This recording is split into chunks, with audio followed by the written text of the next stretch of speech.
जब नर्सिंग कर रहे थे तो आपके माइंड में क्या था नर्सिंग को लेके कि क्या मेरा फ्यूचर प्लान? टॉपर्स में ही काउंट होना तब अच्छा लगता है एज ए स्टूडेंट। और अगर आप सिलेक्शन के पॉइंट ऑफ व्यू से देखते हैं तो उस टाइम पे ये फील हो गया था कि यार ये खत्म होगा कि नहीं होगा। जिसका पेपर अच्छा नहीं होता है तो वो यही दुआ करता है कि ये वैकेंसी एक बार दोबारा हो जाए। संतुष्ट जो चाहिए वो यहाँ मिलेगा, बिल्कुल जो चाहिए वो रोशन सर के पास मिलेगा। बिल्कुल बिल्कुल। थ्योरी आपकी क्लियर होनी चाहिए। इसलिए अगर आपको डिफिकल्ट लग रहा है तो उसको वहां से बंद करो और पीछे से पलटना स्टार्ट कर दो। तो आज तक के आपके टोटल कितने अटेम्प्ट रहे हैं? पापा मेरे सामने थे, मेरा भाई था, तो उनकी जो आंखों में जो खुशी थी ना सर हर डिफीट आपको एक नया अनुभव दे के जाएगी। पेरेंट्स को हमेशा सपोर्ट करना चाहिए। बिल्कुल, पेरेंट्स को मोटिवेशन देना चाहिए, बच्चे को मोटिवेट करना चाहिए बच्चे को। हेलो एवरीवन, आप सभी का स्वागत है विजडम ऑन एयर इस यूट्यूब चैनल के ऊपर। बेसिकली जो यूट्यूब चैनल है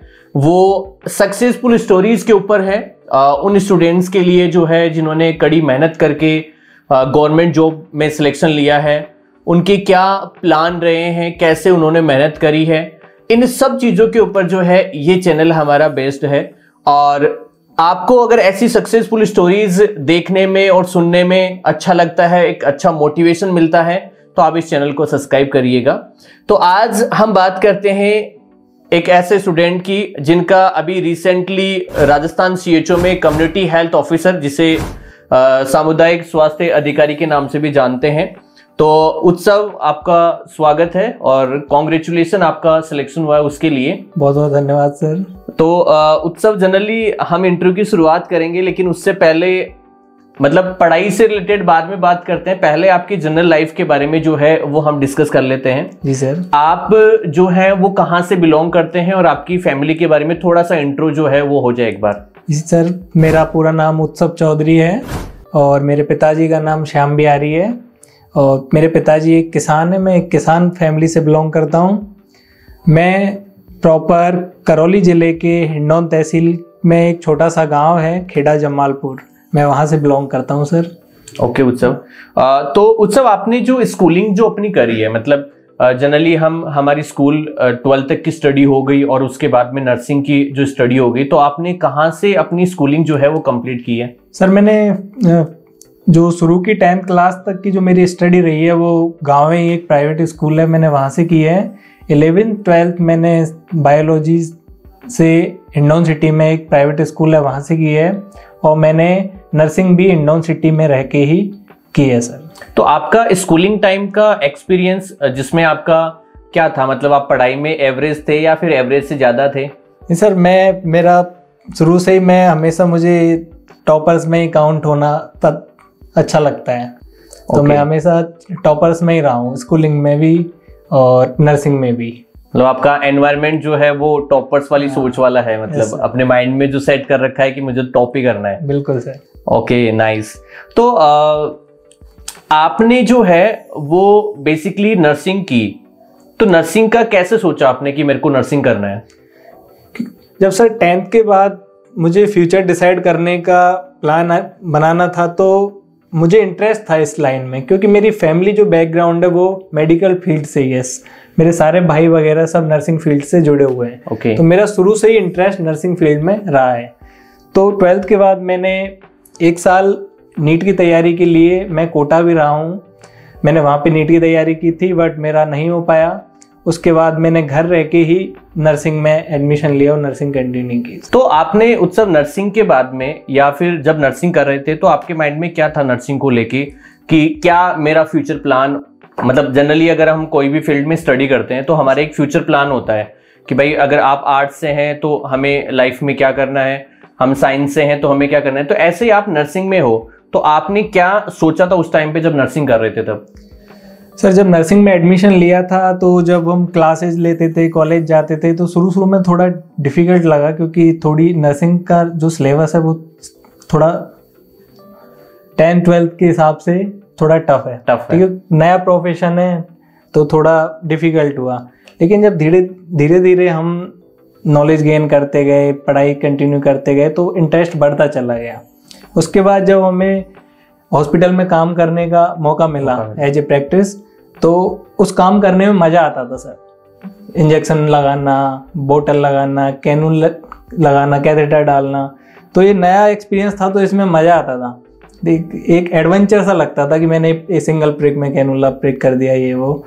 तो फिर इंटरेस्ट बढ़ता चला गया। फिर एक जब हम किसी की सेवा करते हैं तो फिर एक गुड फील होता है सर। तो नर्सिंग प्रोफेशन इसलिए थोड़ा कंफर्ट जोन में। तो आपने नर्सिंग को लेके आगे का क्या प्लान किया था अपने लिए? सर मैंने ड्यूरिंग नर्सिंग मैंने अच्छे से पढ़ाई की थी। मैं हर साल कॉलेज में भी टॉपर्स में था, लास्ट में भी कॉलेज टॉप किया था। उसके बाद मैंने सोच लिया था कि एक टॉपर लड़का एक प्राइवेट सेक्टर में तो नहीं जा सकता। तो मैंने शुरू से दिमाग में बिठा लिया था कि मुझे गवर्नमेंट सेक्टर में ही जाना है। लेकिन जब हमने नर्सिंग की थी उसके बाद रूल्स काफ़ी चेंज हो गए। जैसे सेंट्रल गवर्नमेंट में जीएनएम वालों से एक्सपीरियंस मांगने लग गए। बीएससी नर्सिंग कंपलसरी कर दिया गया था एक तरह से। तो हमारे पास कोई ऑप्शन नहीं बचा था स्टेट गवर्नमेंट को छोड़ के। तो फिर हम कंटिन्यू स्टेट गवर्नमेंट की तैयारी करने में हम जुट गए। हमने एक ही एम बना लिया कि हमको स्टेट गवर्नमेंट में सेलेक्ट होना है। तो आपने नर्सिंग कौन सी ईयर में कंप्लीट करी? 2019 में की थी सर। 2019 में। और जीएनएम से आप हैं? हाँ जी। तो मतलब 2019 में तो एक वो सिस्टम हो गया था कि भाई जीएनएम वालों को तो भाई 2 साल का एक्सपीरियंस चाहिए, वरना आप बड़ी एग्जाम में तो दे ही नहीं सकते, या फिर पोस्ट बीएससी आपके पास में होनी चाहिए। जी सर, सारे ऑप्शन खत्म हो गए थे। सारे ऑप्शन खत्म हो गए थे। ओके, तो आपने जब नर्सिंग कंप्लीट हुई उसके बाद में आपने क्या किया, कहाँ से अपने स्टडी को स्टार्ट किया? कंपटीशन की जर्नी थोड़ी सी बता दीजिए अपनी स्टडी को लेके, कि आपने किस किस प्लेटफॉर्म के सहारे अपने आप को, अपनी थ्योरी को स्ट्रॉन्ग किया? जब मेरी 2019 में नर्सिंग कंप्लीट हो गई थी सर, तो मैं थोड़े दिन बाद जब वो सीएचओ की वैकेंसी आई थी 2020 में, तो उसके लिए मैं प्रिपरेशन करने के लिए जयपुर आ गया था। तो एक ऑफलाइन कोचिंग से मैंने कोचिंग ज्वाइन कर ली थी। उसके बाद मेरी समथिंग 2 महीने के समथिंग कोचिंग हुई होगी, इतना ही सिलेबस हुआ होगा कि कोविड की फर्स्ट वेव आ गई थी और लॉकडाउन लग गया। तो उसके बाद फिर थोड़ा सा जो मनोबल वो टूटा, लेकिन क्या करें, घर जाना पड़ा, कोई ऑप्शन नहीं था ना उस टाइम। ऑनलाइन प्लेटफॉर्म थे 2019 में तो कोई था ही नहीं, मतलब। तो बस फिर क्या, थोड़ा सा डिमोटिवेट हुए, घर चले गए। वहाँ पे ऐसे घर वालों के साथ रहे, पूरा कोविड की फर्स्ट वेव का पूरा वेट किया।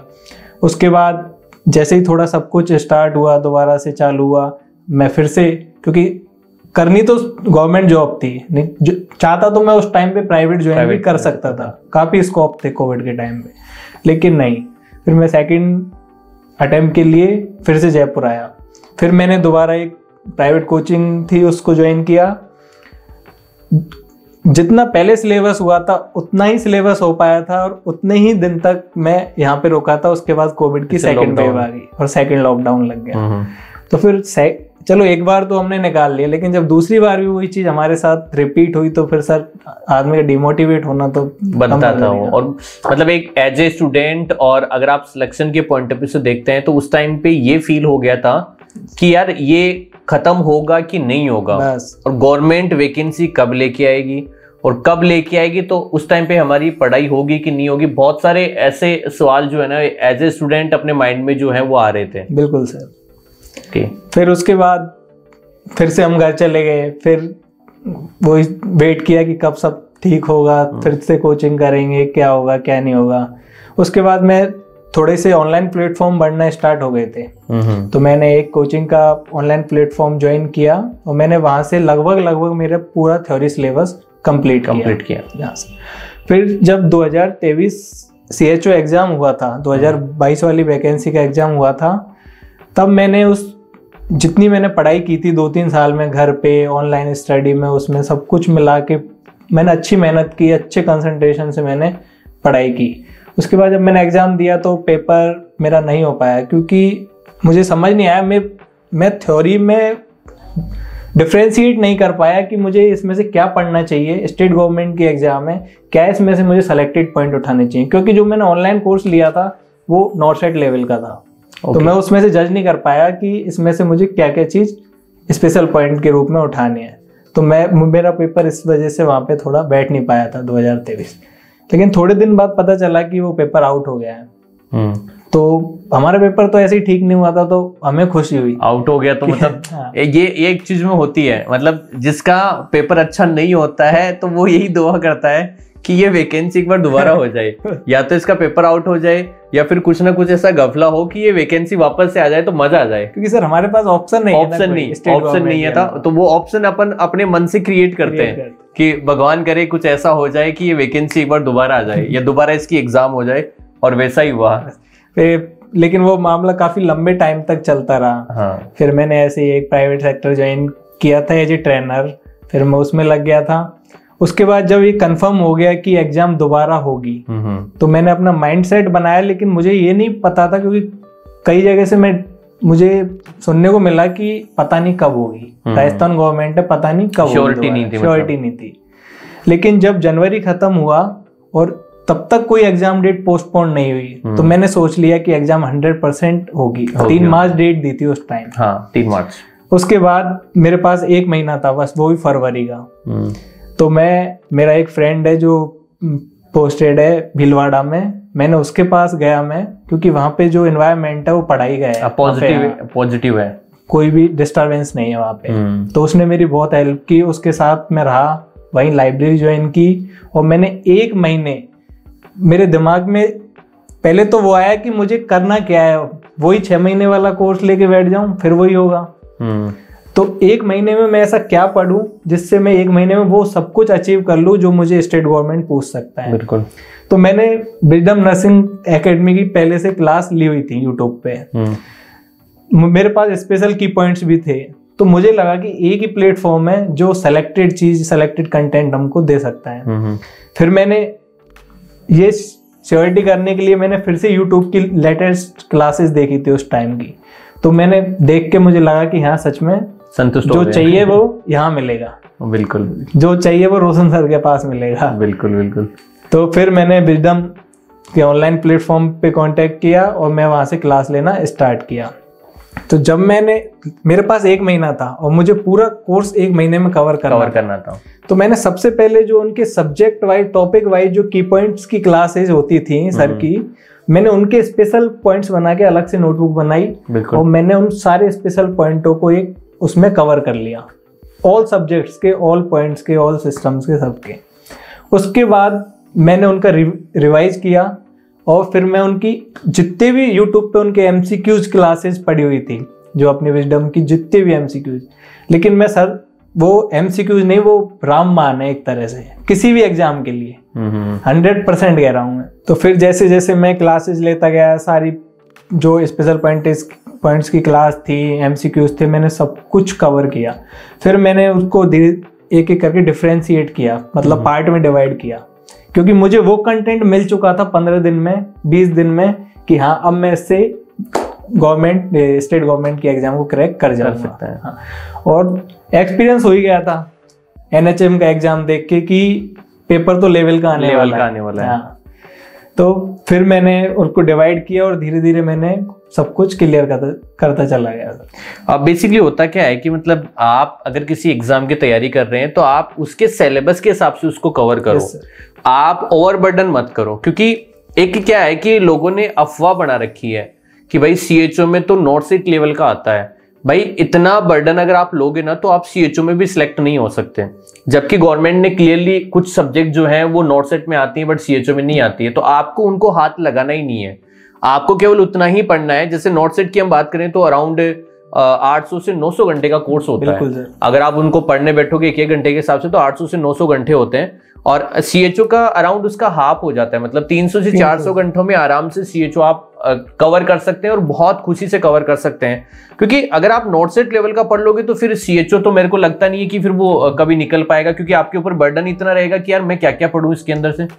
सर अगर आप जिस लेवल की एग्जाम आप क्रैक करना चाहते हो ना, सबसे पहले आपको ये डिसाइड करना होगा कि हमको क्या पढ़ना है और क्या नहीं पढ़ना, क्या हमारे काम का है क्या नहीं है। कुल मिला के सिलेबस को अपने को डिफरेंशिएट कर लो बस, कि हमको कितने लेवल तक डीप जाना है बस, और वो चीज मिलेगी आपसे सर। हाँ, वो तो हमने ऑलरेडी पॉइंट से, और जो आपके इंपॉर्टेंट क्वेश्चन वो मैं रोज बोलता हूँ इनको, क्लास में बोलता हूँ रोज कि भाई मैं जो भी क्वेश्चन करवाता हूँ ना उसके आसपास जितने भी की पॉइंट्स बनते हैं वो मैं करवाता हूँ, एज ए रेशनल में करवाता हूँ। और इनको ये भी बोल रखा है सबको कि भाई आप जो भी मैं पढ़ा रहा हूँ ना उसको आप नोट डाउन कर लो, क्योंकि एग्जाम में वही आएगा जो आप नोट डाउन करेंगे। क्योंकि एज इट इज क्वेश्चन आना पॉसिबल नहीं है, हाँ, लेकिन जो हम रेशनल लेते हैं उसके आसपास से क्वेश्चन जरूर आपको टच होगा, और एक बार कॉन्सेप्ट क्लियर हो जाता है उसके बाद क्वेश्चन कभी चाहे कितना ही घुमा के दे दो एग्जामिनर, वो निकल जाता है वो क्वेश्चन, आप आराम से उसका आंसर कर देते हो। सर एक क्वेश्चन के साथ 4 ऑप्शन आ रहे हैं, तो 4 ऑप्शन के आप जितने भी रैशनल है उनको क्लियर करो ना। जैसे आप बताते हो 4 ऑप्शन है, 4 में से 3 का बताते हो कि ये क्यों नहीं है,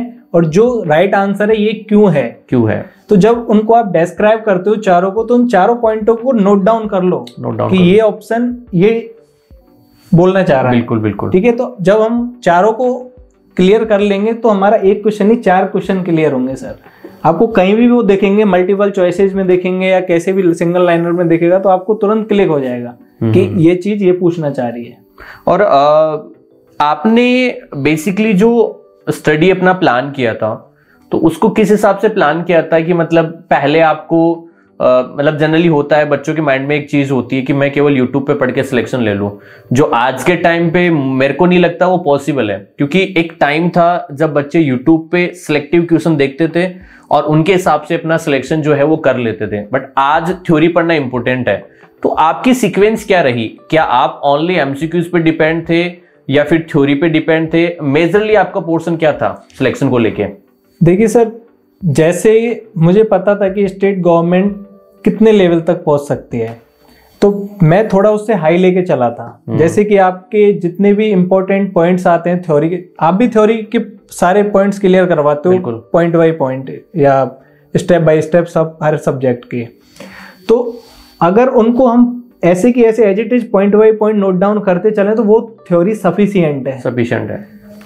थ्योरी वहां सफिशिएंट है। फिर जब उनमें से जो क्वेश्चंस आपके एमसीक्यूज में आप बताते हो, एक पन्ने के टॉपिक में से आप कम से कम 50 से 60 क्वेश्चन निकाल के देते हो सर। इससे ज्यादा क्वेश्चन बनते भी नहीं है किसी भी सब्जेक्ट से उठा लो। कुल मिला के कहने का मतलब ये है कि भाई थ्योरी पहले पढ़ो। हाँ, अगर थ्योरी आपने पढ़ ली तो आप उसका रैपिड रिवीजन कर सकते हो, बिल्कुल, उसकी स्मार्ट स्टडी कर सकते हो, उसके शॉर्ट नोट्स बना सकते हो। ये सारी चीजें आप एक बार पूरी थ्योरी पढ़ने के बाद ही कर सकते हो। बिल्कुल सर। और वो जब हो जाता है उसके बाद में एमसीक्यूज करने में मजा आता है और खुद को फील होता है कि भाई मेरा सिलेक्शन हो सकता है सर। कॉन्फिडेंस लेवल बढ़ जाता है। अगर हमारी थ्योरी पोर्शन पूरा क्लियर है तो अगर मैं एमसीक्यूज करने बैठूंगा तो लगभग मैं 90% एमसीक्यूज में एक फर्स्ट अटेम्प्ट में कर दूंगा। तो 10% में मुझे डिफिकल्टी आएगी, वो मुझे रिवीजन में हो जाएगा। हाँ, वो रिवीजन में हो जाएगा।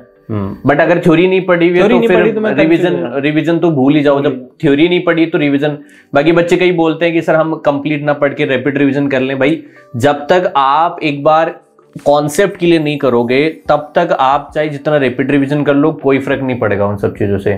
थ्योरी आपकी क्लियर होनी चाहिए।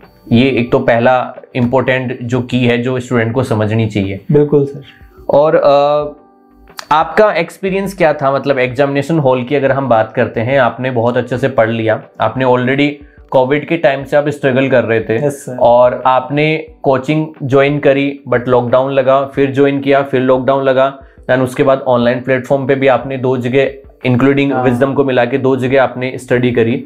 इतना सब कुछ पढ़ने के बाद भी आपका एग्जामिनेशन हॉल में क्या मतलब क्या फील था? आप क्या वहां पे फील कर रहे थे?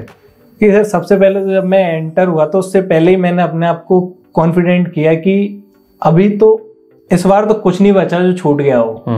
तो अब तो सब कुछ पढ़ रखा है तो इस बार तो नहीं छोड़ेंगे।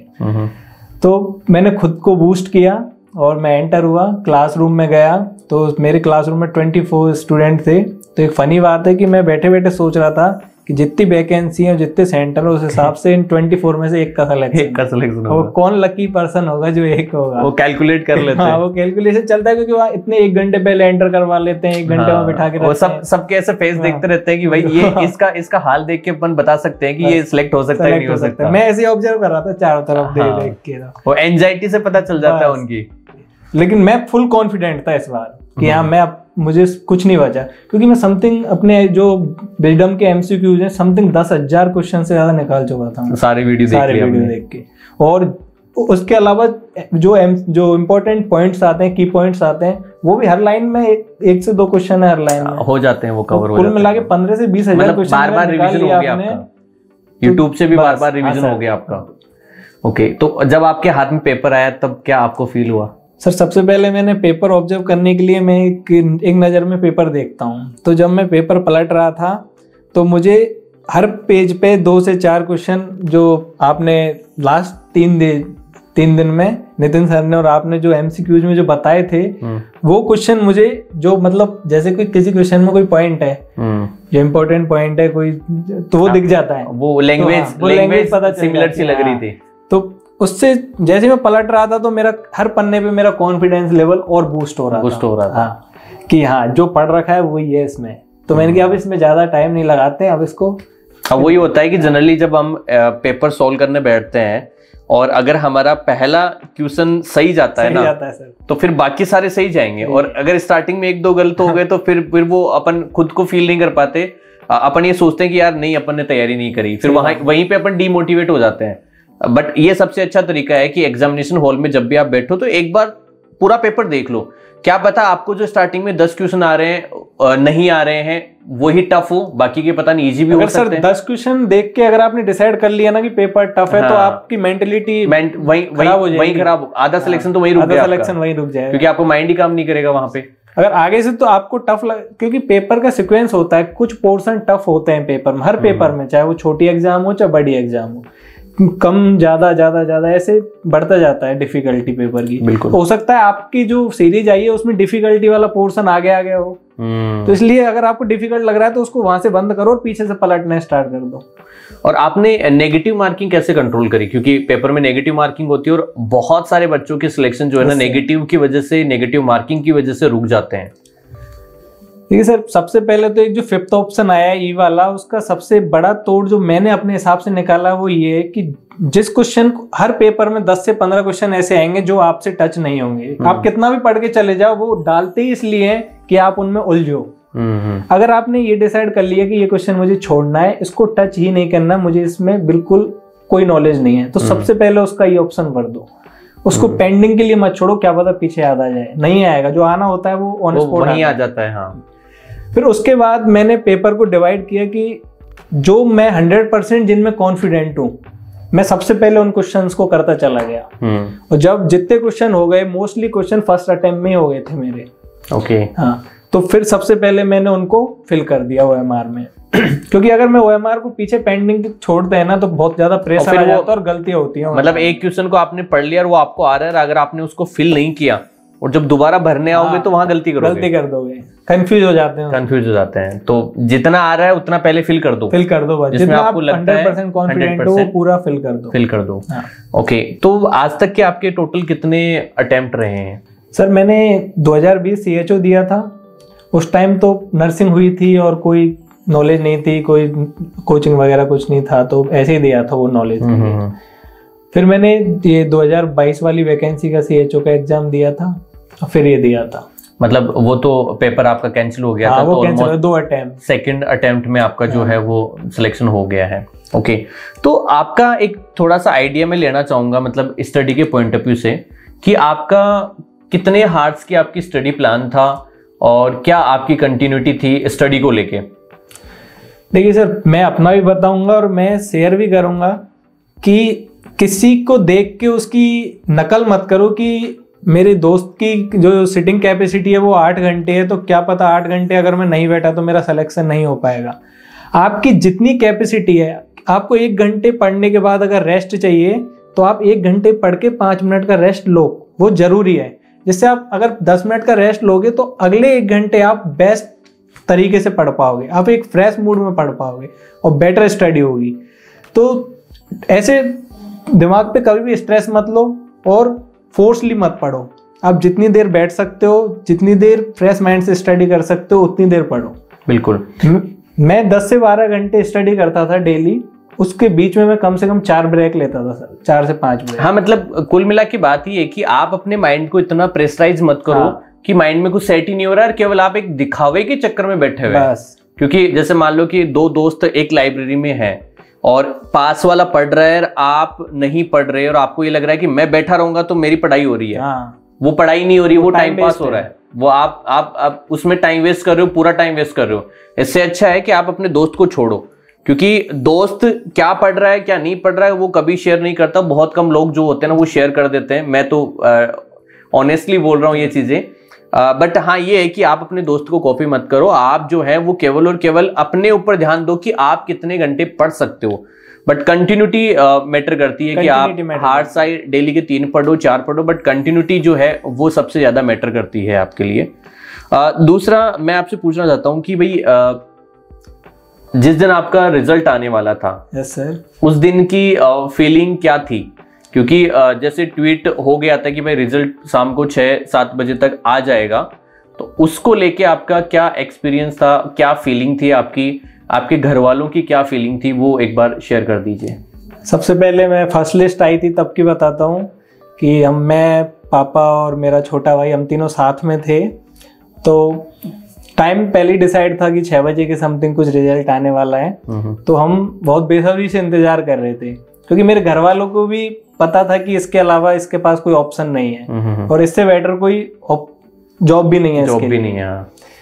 तो सब वेट कर रहे थे, 6 भी बज गए थे, लेकिन उस दिन रिजल्ट थोड़ा डिले हो गया था। तो हम इंतजार करते रहे, लेकिन जब लास्ट टाइम पे रिजल्ट का पता लग गया आगे, लेकिन हमसे नहीं खुल रहा था, तो मेरे फ्रेंड का फोन आया मेरे पास, जिसके पास मैंने पढ़ाई की थी, कि रिजल्ट आ गया है और 185 नंबर कट ऑफ है। मैंने कि तेरे पास लिस्ट है कि बोला हाँ है। मैंने कि जल्दी भेज। तो जब उसने लिस्ट भेजी, श्योर तो मैं तभी हो गया था जब उसने 185 बताया, क्योंकि मेरे अकॉर्डिंग भी मेरे 215-216 बैठ रहे थे। उसके बाद उसने लिस्ट भेजी, जैसे ही मैंने मेरा रोल नंबर देखा, जब तक रोल नंबर नहीं देखता तब तक श्योरिटी नहीं होती, चाहे कुछ भी हो। जैसे नंबर देखा तो पापा मेरे सामने थे, मेरा भाई था, तो उनकी जो आंखों में जो खुशी थी ना सर, वो पहली बार वो इतनी रियल खुश हैप्पीनेस उस दिन मैंने उनकी आंखों में देखी थी। और ये बात है कि वह उसकी जब 2x की लिस्ट आई थी, पहली लिस्ट आई थी तब की बात है, तब की। ओके, और सेकंड लिस्ट में? जब सर सेकंड लिस्ट में जैसे फिर जब मेरे स्कोर सीट आई तो मेरे 229 पॉइंट कुछ नंबर थे, कट ऑफ थी 185, तो 45 नंबर ज्यादा थे। मार्जिन बहुत अच्छा था। तो कॉन्फिडेंट तो थे कि हाँ हो जाएगा। लेकिन जब तक फाइनल लिस्ट में रोल नंबर नहीं देखता तब तक कुछ भी हो सकता है, दिल को मतलब सुकून नहीं मिलता, तसल्ली नहीं होती। तो जब उस दिन भी डेट फिक्स हो गई थी, शाम के टाइम ट्वीट हो गए थे कि रिजल्ट आने वाला है, बिल्कुल, तो फिर सब लोग हम घर पे ही थे तो वेट कर रहे थे रिजल्ट का। अब थोड़ी देर बाद जब टेलीग्राम पे लिंक आई, मैंने तुरंत खोला। जैसे ही मैं अपने रोल नंबर पे गया, मुझे मेरा रोल नंबर दिख गया। ऑब्वियसली दिखना ही था, लेकिन श्योरिटी के लिए जब मुझे दिख गया तो उस टाइम मुझे फुली सेटिस्फेक्शन हुआ कि अब मैंने जो चाहा था वो कर दिया। मेरे पापा मेरे सामने थे और मैं थोड़ा इमोशनल हो गया था और उनको बहुत टाइटली हग किया था मैंने पहली बार। वो तो देखो एक खुशी होती है कि जनरली हमारे पेरेंट्स हमारे लिए इतना सब कुछ करते हैं और उनकी एक ही इच्छा होती है कि भाई मेरा लड़का या लड़की जो है वो गवर्नमेंट जॉब लगे। और गवर्नमेंट जॉब पे उनकी जो खुशी होती है ना, वो हमारे से तो नेक्स्ट लेवल की होती है, हम कभी सोच भी नहीं सकते। जबकि उनका कोई स्वार्थ नहीं है इसके अंदर, क्योंकि उन्होंने अपनी सारी इच्छाएं छोड़ के आपके ऊपर इतनी पैसे लगाए हैं, आपको इतना बड़ा किया है, लालन पालन किया है, बस वो एक खुशी के लिए कि भाई चलो भाई मेरा लड़का या लड़की जो है वो एक सक्सेसफुल बन जाए और एक अच्छे मुकाम पे पहुंचे, बस वो उन्हें चाहिए, बाकी और कुछ नहीं चाहिए। बिल्कुल सर, एक माँ बाप के लिए उनके बेटे की फ्यूचर सेट हो जाए, उसकी लाइफ सेट हो जाए, उससे बड़ा कुछ नहीं है। हाँ, बस और कुछ सारे सपने पूरे हो जाते हैं। बिल्कुल। दूसरी चीज, एक चीज और मैं आपको एक क्वेश्चन पूछना चाहता हूँ, थोड़ा सा पर्सनल है और इसका जवाब देना भी थोड़ा सा मे भी हो सकता है थोड़ा टिपिकल हो। आपकी सक्सेस में, आपके सिलेक्शन में सबसे इंपॉर्टेंट योगदान किसका है? सर, जो सबसे इंपॉर्टेंट योगदान है वो तो मैं विजडम नर्सिंग एकेडमी को ही देना चाहूंगा, क्योंकि इनके बिना पॉसिबल नहीं था। आपके बिना ये चीज पॉसिबल नहीं थी सर। मैं उसी थ्योरी में उलझ के रह जाता, उन्हीं क्वेश्चंस में उलझ के रह जाता, सब कुछ मुझे वो मिल ही नहीं पाता जो सिलेक्शन के लिए जो पॉइंट चाहिए। तो आपकी हेल्प से मुझे वो सब कुछ मिला, तो आपकी वजह से ही है जो सब कुछ है सर। सबसे ज्यादा योगदान आपका। बढ़िया। एक चीज और मैं आपसे पूछ लेता हूँ कि जनरली जब भी हम तैयारी करते हैं और हमारा सिलेक्शन नहीं होता है, या फिर कोविड का जो टाइम था उसमें काफी बच्चे जो हैं वो डीमोटिवेट हुए। yes, sir. और जब कोविड का टाइम था, फर्स्ट ऊपर से अच्छा खासा टाइम मिल गया हमें तैयारी का, और फिर आपका फर्स्ट अटेम्प्ट में सिलेक्शन नहीं हुआ, तो आपने अपने आप को मोटिवेट कैसे रखा? कि भाई होता ना कि अप एंड डाउन चलते रहते हैं लाइफ में, लेकिन हम उन अप एंड डाउन को कैसे कंट्रोल करें? आपने कैसे कंट्रोल किया? नर्सिंग कंप्लीट होने के बाद काफ़ी टाइम हो गया था, और फिर इस कोविड की वजह से इतना डिस्टरबेंस हुआ कि 3-4 साल बाद जब कुछ नहीं हो पाता है तो फिर डिमोटिवेट होना बनता है सर। ये नहीं है कि ट्राई नहीं किया, 2 बार ट्राई किया, कोविड की वजह से सब कुछ खराब हुआ तो डिमोटिवेट हो गया। फिर ऑप्शन दिख नहीं रहा था, कुछ गवर्नमेंट वैकेंसीज निकाल नहीं रही थी, प्राइवेट सेक्टर में काम के लिए कोई ऑप्शन नहीं था, क्योंकि एज ए फ्रेशर नर्सिंग के 4 साल बाद भी काम करना सही बात नहीं है। फिर मैंने लेकिन खुद को समझाया, दोस्तों के साथ बैठा, परिवार के साथ बैठा, घर वालों के साथ। मेरे घर वालों का इतना सपोर्ट रहा है मेरे साथ कि उन्होंने मुझे कभी ये नहीं बोला कि तूने मेहनत नहीं की या तू कुछ नहीं कर पा रहा है। उनको पता था कि इसके साथ ऐसी सिचुएशन क्रिएट हुई है कि ये इसकी क्या गलती है। उन्होंने बहुत सपोर्ट किया है। तो मेरे फ्रेंड्स है, मेरे घर वाले, उन्होंने सबने सपोर्ट किया और मुझे समझाया कि जब टाइम आएगा तब मौके पे चौका मारना। बिल्कुल, वैकेंसी भी आएगी, टाइम भी मिलेगा और सिलेक्शन भी होगा।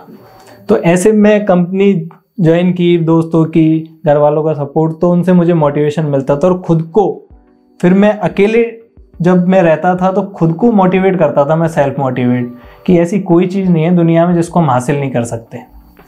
जो चीज़ सोच लिया वो हम कर सकते हैं। अब भाई सब लोग करते हैं तो अपन क्यों नहीं कर रहे? मतलब एक सोचने वाली बात है कि जनरली मैं तो देखो सबको यही कहूंगा कि अगर आप अपनी लाइफ में कुछ भी कर रहे हो, आप सोने से पहले 5 मिनट खुद के लिए निकालो, और उस 5 मिनट में आप ये पूरा सोचो समझो कि पूरे दिन में आपने जो भी किया है वो क्या सही था और क्या गलत था, और जो भी आपने किया है उसमें से आपको क्या चीज सीखने को मिल रही है और वो कितनी आपके लिए हेल्पफुल है। क्योंकि देखो लाइफ में अगर रोज कुछ आपको सीखने को नहीं मिले या आप अपनी लाइफ के लिए कुछ रोज अच्छा नहीं करें तो फिर वो लाइफ नहीं है। बिल्कुल सर, फिर वो आप अपने लाइफ को जो है ना बिल्कुल खराब कर रहे हो, आप अपना टाइम वेस्ट कर रहे हो। सर हर डिफीट आपको एक नया अनुभव दे के जाएगी, हर हार आपको नया सिखा के जाएगी कुछ ना कुछ। तो इसलिए हार तो कभी माननी नहीं है, हार के बाद तो एक नई स्टार्ट मिलती है अनुभव के साथ। बिल्कुल, तो बस यही है कि रोज अपने लिए थोड़ा टाइम निकालो लाइफ में। आप 5 मिनट तो जनरली लोग रील्स देखने में निकाल देते हैं, इससे अच्छा आप जब सो। और सबसे बेस्ट टाइम होता है अगर खुद का असेसमेंट करना है। मैं मेरी बात करता हूँ, मैं रोज मैं फील करता हूँ, ये मेरा खुद का एक्सपीरियंस है। जनरली मैं रोज जब भी सोता हूँ तो मैं सोचता हूँ 5 मिनट के लिए सोचूं, बट ये सोचता हूँ कि आज मैंने पूरे दिन में जो किया है वो एक्चुअल में मेरा सही दिया है, मैंने मेरा बेस्ट दिया है, या फिर मैंने कोई कमियां छोड़ी है तो वो मेरे को कैसे पूरी करनी है। तो ये सबसे बेस्ट ऑप्शन है अपने आप को असेसमेंट करने का और अपने आप को मोटिवेट करने का। बाकी आप लोग जो ये ऐसे रील्स में देख के मोटिवेट हो रहे हैं, मोटिवेशनल स्पीकर को सुन सुन के मोटिवेट हो रहे हैं, ये टेम्परेरी है, परमानेंट नहीं है। आप जब तक उन वीडियोस को देखोगे आप मोटिवेट होगे, देन उसके बाद में थोड़ी देर बाद में कोई सॉन्ग वगैरह आ गया, कुछ और रील वगैरह आ गई तो फिर अपनी मस्ती में मस्त हो जाते हैं, वो मोटिवेशन साइड में हो जाता है। बट ये जो खुद को असेसमेंट करने वाला मोटिवेशन जो है ना, वो सबसे बेस्ट मोटिवेशन है और ये परमानेंट है, जो आपकी लाइफ टाइम आपके साथ रहने वाला है।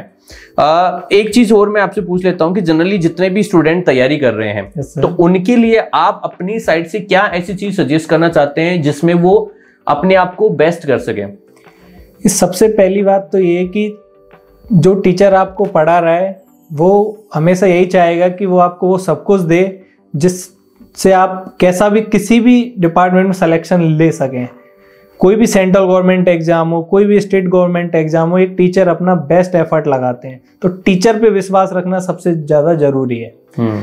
फिर सेकंड बात कि जो वो कंटेंट आपको दे रहे हैं उसको आप अपने हिसाब से डिसाइड मत करिए। वो बहुत सोच समझ के, बहुत मेहनत करके वो कंटेंट आपके लिए क्रिएट करते हैं, बहुत वो मेहनत करके। एक्चुअल में क्या है कि बच्चे जो कंटेंट को कर रहे हैं ना, कि कंपेयर कर रहे हैं, यस सर, वो उनकी गलती नहीं है। वो एक्चुअल में अभी ऑनलाइन में जो जिस हिसाब से माहौल लोगों ने क्रिएट कर रखा है ना, उन्होंने हवा बना दी है। बिल्कुल सर। और उस वजह से आधे बच्चे तो डर के मारे बड़ी एग्जाम तो देना ही पसंद नहीं करते। उनको ये लगता है कि यार मेरे से तो हो ही नहीं पाएगा। भाई मेरा मानना ही है कि आप एज ए टीचर अगर कहीं पढ़ा रहे हो ना, तो आप स्टूडेंट को हमेशा मोटिवेट करने की बातें करो। आप उसको बिल्कुल लो से लेके चलो अप तक। ऐसा नहीं कि उसको अप से आप स्टार्ट कर रहे हो। अगर आप उसको अप से स्टार्ट करोगे तो वो खुद पे खुद लो पे पहुंच जाएगा वो, क्योंकि डीमोटिवेट हो जाएगा। सीधी सी बात तो ये है। तो मेरा कहना इतना सा है कि भाई बच्चे को आप उसके हिसाब से डील करिए। बिल्कुल सर। कि वो किस चीज में अच्छा कर सकता है। कि सर मैंने 4-5 साल की जर्नी में मैंने बहुत सारी बड़ी बड़ी जिनके बड़े बड़े नाम है उन सबका कंटेंट देखा हुआ है। सबको मैंने सबकी आजकल यूट्यूब पे मिल जाती है। बिल्कुल बिल्कुल। तो उनका मोटिव ये रहता है सर कि बच्चे के दिमाग में हवा बनाना, कि हमारे पास कितनी डीप नॉलेज है। ऑफलाइन के लिए बस उनको लेके आना है, लेके आना है बस बच्चे को। भाई ऑनलाइन से कुछ नहीं होगा। मैं कह रहा हूँ जितने भी बड़ी बड़ी कोचिंगों के बच्चे थे मेरे जो आसपास हैं, कम से कम 20 बच्चे मेरे गांव से CHO एग्जाम दिया था, और जिन्होंने अच्छी बड़ी बड़ी कोचिंगों से कोचिंग की हुई है, बड़े नामों से। मैं चैलेंज दे रहा हूँ, मेरे से उनके आधे नंबर भी नहीं है सर।